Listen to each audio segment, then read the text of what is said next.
Lady there. Just going back to the Barrymore thing, do you think that it's the public who make the decision or the media? I think it's a bit of both, but I think they read each other, and I think that editors kind of gauge the way the public feel about things.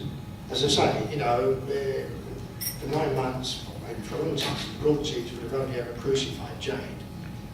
But eventually, they found that a lot of their readers didn't like that, so they changed. All right, you had a few cynical people out there, you know, a few journalists, but an awful lot of journalists have written very nasty things about her. Somebody understanding her and seeing her very differently, because you know, that's the way it works. Mr. Clifford, just wondering how many people you employ to look after your list?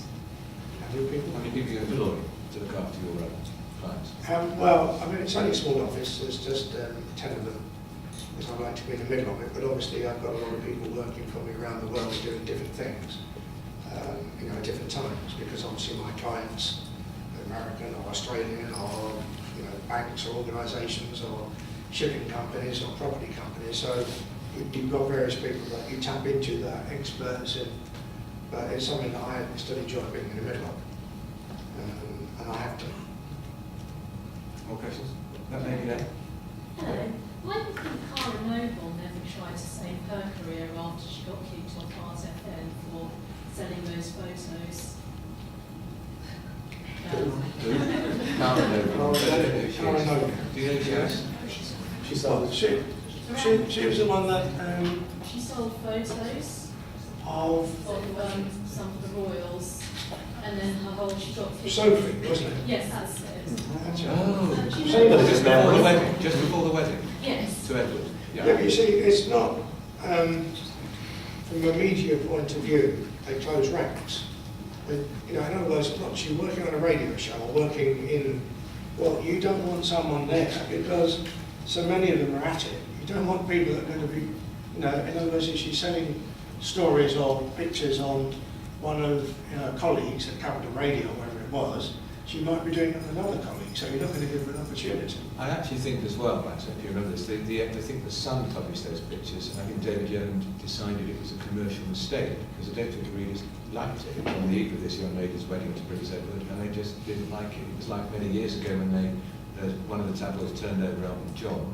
It backfired, and newspapers, and Max is very critical of it tonight in many ways, but newspapers are also aware of that we're out there, we're there to sell newspapers, and we cannot afford to alienate 2 million of our readers because they'll stop buying it. The Sun has difficulty selling in Liverpool because it made some unfortunate remarks about the fans over the Hillsborough disaster 20 years ago. Never been forgiven. Never been forgiven, and the editor at the time, a rather spokesman, Kelvin Mackenzie, would probably not admit to it being a mistake, but commercially it was a disaster. So that would have been a factor there about why that woman sank without trace, because it was a tactical blunder by that newspaper. There's a man there in the black shirt. Yeah, it's more organisations rather than set aside the celebrity sort of thing. Are there any organisations, Max, you work for? You reeled off a few earlier. Property companies, shipping. Is there anyone that you would sort of say morally, you know, say some people might say the nuclear industry? Is there any kind of company you refuse to work for? Loads. Any particular? General Abacha, Nigeria, president, came to me many, many years ago. Are you anything you want? You want to try and change the image of the country? Okay, fine. But you know, I'll charge you this, but what I want to be absolutely sure of is that I can take any journalist that's been critical of you anywhere in your country, the prisons, the hospitals, they can speak freely to everyone. But of course, he's never ever going to. But I mean, I could have charged him wherever I want and just paid lip service to him. I mean, I can give you dozens and dozens and dozens like that. We're running out If of I time. like someone, I don't represent them. It's as simple as that. There's a lot of stars up there that are very successful, but they're so arrogant and so full of themselves that I wouldn't give them time of day, because they're unbearable to work with. Okay, we've got just a couple of minutes left, so just a few more questions. There's a lady right at the very back. Sorry, it's about Jade Goodley again. Do you have to do Jade? I just have to know, you actually said that she wasn't a racist. Why do you actually say that she wasn't a racist? because some people did perceive her as being a racist, especially after what I mean, she'd done. because I think I probably got to know her very well and understood her. I also understood the whole business of that last Big Brother 2, about how it happened. It was a class thing. Shilpa came from a very privileged background. Servants, anything and everything she wanted, she just kept her fingers.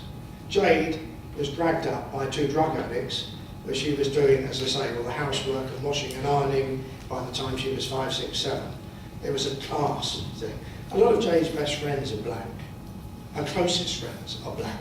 That's not a racist. So what she was and what she is and what she said, I totally understand, and I think so did Shilpa, which is why she was happy to do interviews around the world and explain that. I've got to say as well, a mate of mine was in that house and she said the same, that Jade Goody wasn't a racist. She said she was just ignorant, which is different.